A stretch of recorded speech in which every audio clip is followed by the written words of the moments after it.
Hello students, నా పేరు doctor K Naveena, lecturer in commerce, SVD government degree college for women, Nidadavole. ఇవాళ నేను second BCom fourth సెమిస్టర్లో ఉన్నటువంటి బిజినెస్ లాస్ అనే పేపర్ నుంచి ఇండియన్ కాంట్రాక్ట్ యాక్ట్ 1872 గురించి మాట్లాడడానికి మేము ముందుకు వచ్చాను. మరి ఆలస్యం దేనికి, మొదలు పెడదామా? ఇండియన్ కాంట్రాక్ట్ యాక్ట్ 1872 ఈ చట్టం భారతదేశంలో 1 సెప్టెంబర్ 1872లో అమల్లోకి వచ్చింది. దీంట్లో మొత్తం 266 సెక్షన్స్ ఉండేవి. ఇక్కడ మీరు స్క్రీన్ మీద కానీ చూసినట్లయితే ఏ సెక్షన్లో ఏ అంశాలు పొందుపరచబడ్డాయో మనకి వివరంగా కనిపిస్తుంది. అయితే ఇక్కడ గమనించాల్సిన విషయం ఏంటంటే, సెక్షన్ 76 నుంచి సెక్షన్ 123 వరకు వస్తు విక్రయానికి సంబంధించిన అంశాలు ఏవైతే ఉన్నాయో వాటిని 1930వ సంవత్సరంలో వస్తు విక్రయ చట్టం అని చెప్పి ఒక ప్రత్యేక చట్టంగా ఏర్పాటు చేయడం జరిగింది. అలాగే సెక్షన్ 239 నుంచి 226 వరకు ఉన్నటువంటి భాగస్వామ్య వ్యాపారానికి సంబంధించిన అంశాలు ఏవైతే ఉన్నాయో వాటిని భాగస్వామ్య చట్టం 1932 అని చెప్పి ఒక ప్రత్యేక చట్టంగా ఏర్పాటు చేయడం జరిగింది. ఇప్పుడు మనం కాంట్రాక్ట్ అంటే ఏంటో డెఫినేషన్ చూద్దాం. సెక్షన్ 2 సబ్సెక్షన్ హెచ్ ప్రకారం కాంట్రాక్ట్ అంటే ఏంటి? An agreement enforceable by law is a contract. చాలా సింపుల్ డెఫినేషనే, కానీ ఇందులో మనం అర్థం చేసుకోవాల్సిన అంశాలు చాలా ఉన్నాయి. ఒకటి, అగ్రిమెంట్ అంటే ఏంటో చూద్దాం. అగ్రిమెంట్ లేదా ఒప్పందం అంటాం తెలుగులో. సో అగ్రిమెంట్ అంటే అర్థం కావాలి అంటే మనకి ఈ క్రింద ఇచ్చిన 3 పదాలు అర్థం కావాలి. ఒకటి ప్రపోజల్, రెండవది యాక్సెప్టెన్స్, మూడవది కన్సిడరేషన్. ప్రపోజల్ లేదా ప్రతిపాదన అంటే ఏమిటి? సెక్షన్ 2 సబ్సెక్షన్ ఏ ఇచ్చిన నిర్వచనం ప్రకారం, when one person signifies to another his willingness to do or to abstain from doing something with a view to obtain his assent, he is said to be make a proposal. So ప్రతిపాదన అంటే మనకి సాధారణ భాషలో అర్థమయ్యేది ఏమిటి అంటే, ఒక వ్యక్తి తన అభిప్రాయాన్ని మరొక వ్యక్తికి తెలియచేయడం అని మనం అర్థం చేసుకుంటాం సాధారణ భాష. కాకపోతే చట్టంలో ప్రతిపాదన అంటే ఇక్కడ మనం ఇంకా దీనికి అదనంగా కొన్ని అంశాలని జోడించాలి. అదేమిటంటే, ఒక వ్యక్తి ఒక పని చేయడానికి కానీ లేదా మానివేయటానికి కానీ, అలాగే అవతలి వ్యక్తి స్వీకృతిని పొందే ఉద్దేశం, ఈ రెండు చాలా చాలా ముఖ్యమైన అంశాలు. సో తన అభిప్రాయం తెలియచేసేటప్పుడు ఎటువంటి ఉద్దేశం కలిగి ఉండాలి అంటే, అవతలి వ్యక్తి స్వీకృతి ఇస్తాడు అన్న ఉద్దేశంతో ప్రతిపాదన చేయాలి. అది మనకి చట్టంలో చెప్పే నిర్వచనం. అంటే ఒక వ్యక్తి ఒక పని చేయడానికి కానీ లేదా మానివేయటానికి కానీ అవతలి వ్యక్తి స్వీకృతిని పొందే ఉద్దేశంతో తెలియచేస్తే దాన్ని మనం ఏమంటామంటే ప్రతిపాదన అంటాం. ఇప్పుడు స్వీకృతి అంటే ఏంటో చూద్దాం. ఏ వ్యక్తికి అయితే ప్రతిపాదన చేయబడిందో ఒకవేళ ఆ వ్యక్తి ఆ ప్రతిపాదనను ఒప్పుకున్నట్లయితే అప్పుడు దాన్ని మనం స్వీకృతి అంటాం. సెక్షన్ 2 సబ్సెక్షన్ బి ప్రకారం, when the person to whom the proposal is made signifies his assent thereto, the proposal is said to be accepted. ఇప్పుడు మనకు 2 పదాలు తెలిసాయి. ఒకటి ప్రతిపాదన, రెండవది యాక్సెప్టెన్స్ లేదా స్వీకృతి. ఎప్పుడైతే ప్రతిపాదనకి స్వీకృతి వస్తుందో అప్పుడు అది ప్రామిస్ లేదా వాగ్దానం అవుతుందన్నమాట. అందుకే చూడండి, ఇక్కడ వాగ్దానం అనే డెఫినేషన్లో మనము ఇందాక చెప్పుకున్న ప్రతిపాదనకు సంబంధించిన అంశం, అలాగే స్వీకృతికి సంబంధించిన 2 అంశాలు కూడా ఇందులో మనకి కనిపిస్తాయి. చూడండి, ఒకసారి గమనించండి ఈ డెఫినేషన్ని. when the person to whom the proposal is made signifies his assent thereto, the proposal is said to be accepted. Proposal when accepted becomes a promise. ఇప్పుడు ఒక ఉదాహరణ చూద్దాం. ఇక్కడ శ్రీనివాస్ మరియు రఘు అనే 2 వ్యక్తులు మనకు కనిపిస్తున్నారు. శ్రీనివాస్ అనే వ్యక్తి రఘువుకు ఒక ప్రతిపాదన చేస్తున్నాడు. ఏమని? తన కారుని 2 లక్షల రూపాయలకి అమ్ముతాను అని. ఒకవేళ రఘు కానీ శ్రీనివాస్ చేసిన ఆ ప్రతిపాదనను స్వీకరిస్తే అప్పుడు అదేమవుతుంది అంటే ప్రామిస్ అవుతుంది. ఇప్పుడు 3వ పదానికి వద్దాం. కన్సిడరేషన్. సెక్షన్ 2 సబ్సెక్షన్ డి ప్రకారం కన్సిడరేషన్ నిర్వచనం చూద్దాం. స్టూడెంట్స్ ఒకసారి మీరందరూ కూడా ఈ నిర్వచనాన్ని చదవడానికి ప్రయత్నించండి.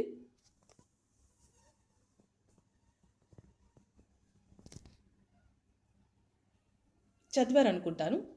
అయితే ఈ నిర్వచనాన్ని చూసిన వెంటనే మనకి అర్థం కాదు.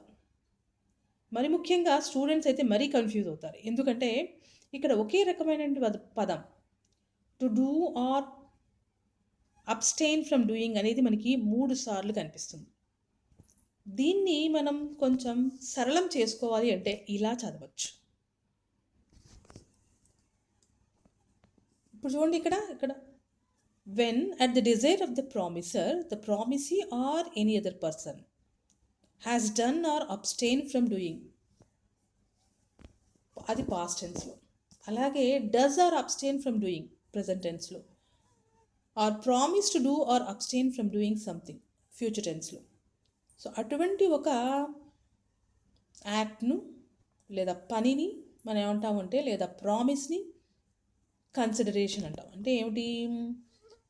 ప్రతిపాదన చేసిన వ్యక్తి యొక్క కోరికపై ప్రతిపాదించబడిన వ్యక్తి లేదా మరి ఎవరైనా సరే గతంలో ఒక పనిని చేయడం కానీ మానివేయడం కానీ, లేదా ప్రస్తుతం ఒక పనిని చేయడం కానీ మానివేయడం కానీ, లేదా భవిష్యత్తులో ఒక పనిని చేయడానికి కానీ లేదా మానివేయడానికి కానీ చేసిన వాగ్దానాన్ని ఏమంటామంటే కన్సిడరేషన్ అంటాం. మరొకసారి చెప్పుకుందామా? కన్సిడరేషన్ లేదా ప్రతిఫలం అంటే ప్రతిపాదన చేసిన వ్యక్తి యొక్క కోరికపై ప్రతిపాదించబడిన వ్యక్తి లేదా మరెవరైనా సరే గతంలో ఒక పని చేసి ఉండడం కానీ లేదా మానివేసి ఉండడం కానీ, లేదా ప్రస్తుతంలో ఒక పనిని చేయడం కానీ చేయకుండా ఉండడం కానీ, లేదా భవిష్యత్తులో ఒక పనిని చేయడం కానీ మానివేయడానికి కానీ చేసిన వాగ్దానాన్ని మనం కన్సిడరేషన్ అంటాం. ఇప్పుడు ప్రామిస్ అంటే ఏమిటో తెలిసింది మనకి, కన్సిడరేషన్ అంటే ఏమిటో తెలిసింది. ప్రామిస్కి కన్సిడరేషన్ కానీ ఉన్నట్లయితే అది అగ్రిమెంట్ అవుతుంది లేదా ఒప్పందం అవుతుంది అన్నమాట.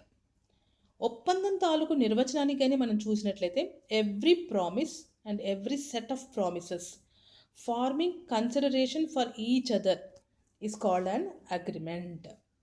అంటే పరస్పర ప్రయోజనాన్ని కల్పించే వాగ్దానం కానీ లేదా వాగ్దానాల సముదాయాన్ని కానీ మనం ఏమంటాము అంటే అగ్రిమెంట్ అంటాం. అంటే అగ్రిమెంట్లో ఏముండాలి? పరస్పరం. ఇక్కడ మనం అర్థం కావాల్సింది ఏమిటంటే, అగ్రిమెంట్ అయింది అంటే ఖచ్చితంగా అక్కడ కనీసం 2 పార్టీలు ఉంటాయి. 2 పార్టీలకు కూడా ప్రతిఫలాలు ఉంటాయి. ఎవరి ప్రతిఫలాలు వాళ్ళకి ఉంటాయి. అలా ఉన్నప్పుడు అదేమవుతుంది అంటే అగ్రిమెంట్ అవుతుంది. అందుకని ఏం చెప్పాము? పరస్పరం ప్రయోజనాన్ని కల్పించే వాగ్దానం లేదా వాగ్దానాల సముదాయాన్ని మనం ఏమంటామంటే అగ్రిమెంట్ అంటాం. ఇప్పుడు ఇక్కడ ఈ ఉదాహరణ కానీ చూసినట్లయితే మనకి చూడండి, శ్రీనివాస్ అనే వ్యక్తి రఘు అనే వ్యక్తికి ఒక ప్రతిపాదన చేస్తున్నాడు. ఏమని? తన కారుని 2 లక్షల రూపాయలకి అమ్ముతానని. ఒకవేళ రఘు కానీ ఆ ప్రతిపాదనను అంగీకరించినట్లయితే అప్పుడు ఏమవుతుంది? అది ప్రామిస్ అవుతుంది.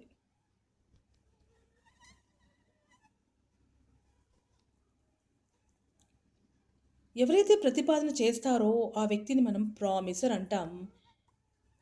ఎవరికైతే ప్రతిపాదన చేయబడుతుందో ఆ వ్యక్తిని మనం ఏమంటామంటే ప్రామిసీ అంటాం. ఈ ఉదాహరణలో మనకి శ్రీనివాస్ అనే వ్యక్తి ప్రామిసర్ అవుతారు, అలాగే రఘు అనే వ్యక్తి ప్రామిసీ అవుతారు.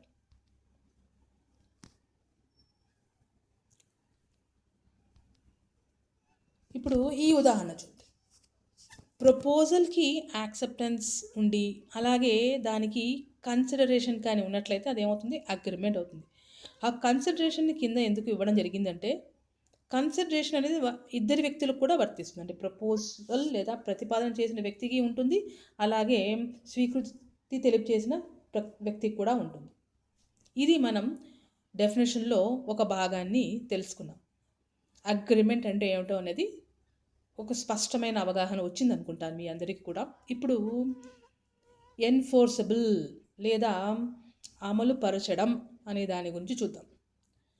ఒక అగ్రిమెంట్ ఏర్పడిన తర్వాత అది అమలు పరచడానికి వీలు కావాలి అంటే సెక్షన్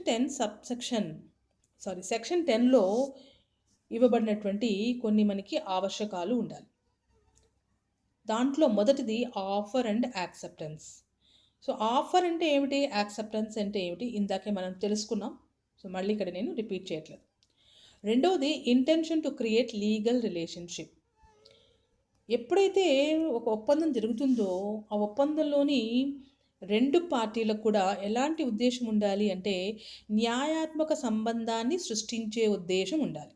అంటే ఏమిటి దాని అర్థం అంటే, ఒకవేళ రెండు పార్టీల్లో ఏ పార్టీ అయినా సరే తన వంతు బాధ్యతను నెరవేర్చకపోయినట్లయితే ఆ వ్యక్తి ఆ బాధ్యతను నెరవేర్చేటట్లు చేయడానికి కోర్టు యొక్క సహాయం తీసుకోవటం అన్నమాట. మూడోది కన్సెన్సస్ యాడ్ చేయడం. కన్సెన్సస్ యాడ్ చేయడం అంటే ఏమిటంటే, ఈ ఒప్పందం ఏర్పడినప్పుడు ఒప్పందానికి సంబంధించిన అంశం ఏదైతే ఉందో లేదా ఏ విషయానికి సంబంధించి ఒప్పందం అయితే ఏర్పడిందో ఆ విషయం ఇరు పార్టీలకు కూడా ఒకే రకంగా అర్థం కావాలి. అంటే ఒక విషయం అనేది ఇద్దరు కూడా ఒకే రకంగా అర్థం చేసుకోవాలి.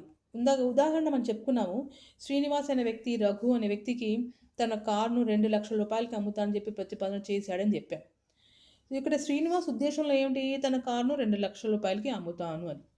కానీ రఘు అనే వ్యక్తి ఆ కారును 1,00,000 రూపాయలకి అమ్ముతాడు అని చెప్పి ఒకవేళ భావించినట్లయితే అక్కడ ఏమవుతుంది, ఇద్దరి తాలూకా అభిప్రాయాల్లో ఐక్యత అనేది లేదు.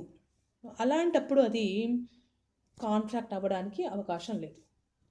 ఇక తరువాతది కన్సిడరేషన్ లేదా ప్రతిఫలం. దీని గురించి కూడా ఇందాక మనం చెప్పుకున్నాం. తరువాత అంశం కెపాసిటీ ఆఫ్ పార్టీస్, అంటే పార్టీల అర్హత. ఇందాక చెప్పుకున్నట్టు ఒప్పందంలో కనీసం 2 పార్టీలు ఉంటాయి. 2 పార్టీలకు కూడా అర్హత అనేది ఉండాలి. అర్హత అంటే ఏమిటి అంటే ఏ బీకామో బీఎస్సీఓ అని కాదు. అర్హత అంటే ఒక కాంట్రాక్ట్ ఏర్పడాలి అంటే కాంట్రాక్ట్లోని ఇద్దరు పార్టీలు కూడా కనీసం 18 సంవత్సరాలు నిండిన వాళ్ళే ఉండాలి. మతిస్థిమితం కలిగిన వాళ్ళే ఉండాలి. అలాగే చట్టంచే డిస్క్వాలిఫై అయిన వ్యక్తులు అయ్యి ఉండకూడదు. సో దీని గురించిన ఇంకా వివరణ అనేది మనము తర్వాత మీకు వీడియోలో చెప్పుకుందాం. ఇప్పుడు ఫ్రీ కన్సెంట్. ఫ్రీ కన్సెంట్ అంటే స్వీకృతి. ఇందాక చెప్పుకున్నాం, ప్రతిపాదన ఒక వ్యక్తి కానీ ప్రతిపాదన చేసినట్లయితే అవతల వ్యక్తి దానికి స్వీకృతి ఇస్తాడు. అయితే ఆ స్వీకృతి అనేది ఎప్పుడు సరైన స్వీకృతి అవుతుంది అంటే స్వేచ్ఛగా స్వీకృతి ఇచ్చినప్పుడు. తెలుగులో స్వేచ్ఛా స్వీకృతి అంటాం. అంటే ఒక వ్యక్తి ఏదైనా ప్రతిపాదన చేసినప్పుడు అవతల వ్యక్తి ఎటువంటి భయాందోళనలకు లోను కాకుండా, ఎటువంటి ప్రలోభాలకు లోను కాకుండా, లేదా అవతల వ్యక్తి ఎటువంటి కల్పితాలు చెప్పకుండా ఉన్నప్పుడు ఇచ్చిన స్వీకృతిని మనం ఏమంటామంటే స్వేచ్ఛా స్వీకృతి అంటాం. తర్వాత లీగాలిటీ ఆఫ్ ఆబ్జెక్ట్. అంటే ఏ విషయానికైతే కాంట్రాక్ట్ అనేది ఏర్పరచుకుంటున్నారో అది చట్టపరమైనదే ఉండాలి. చట్ట వ్యతిరేక వ్యవహారాలకు కాంట్రాక్ట్లు ఏర్పరచుకోకూడదు, అవి చెల్లవు. తర్వాత పాసిబిలిటీ ఆఫ్ పర్ఫార్మెన్స్. అంటే ఏ విషయానికైతే కాంట్రాక్ట్ అనేది ఏర్పాటు చేసుకుంటున్నారో ఆ విషయం సాధ్యమయ్యేదిగా ఉండాలి. అసాధ్యమైన విషయాలకి కాంట్రాక్ట్లు అనేవి ఏర్పాట్లు చేసుకోవడానికి అవకాశం లేదు అన్నమాట. తర్వాత లాఫుల్ కన్సిడరేషన్. కన్సిడరేషన్ అంటే ప్రతిఫలం అని ఇందాక మనం చెప్పుకున్నాము. కాకపోతే ఇక్కడ చెప్పేది ఏమిటంటే ఆ ప్రతిఫలం అనేది ఎలా ఉండాలి, చట్టపరమైన ప్రతిఫలం అనేది ఉండాలి. చట్ట వ్యతిరేకమైన ప్రతిఫలం అనేది ఉండకూడదు. ఇప్పుడు మనము దీని తాలూకు సమరీని కానీ చూసినట్లయితే మనకి ప్రపోజల్‌కి యాక్సెప్టెన్స్ కానీ కలిస్తే అదేమవుతుంది? ప్రామిస్ అవుతుంది. లేదా ప్రతిపాదనకి స్వీకృతి కలిస్తే అది వాగ్దానం అవుతుంది. ప్రామిస్‌కి కన్సిడరేషన్ కలిస్తే అగ్రీమెంట్ అవుతుంది. లేదా వాగ్దానానికి ప్రతిఫలం కలిసినట్లయితే అది అగ్రీమెంట్ అవుతుంది. అగ్రీమెంట్‌కి ఎన్ఫోర్సబిలిటీ కలిస్తే అదేమవుతుంది?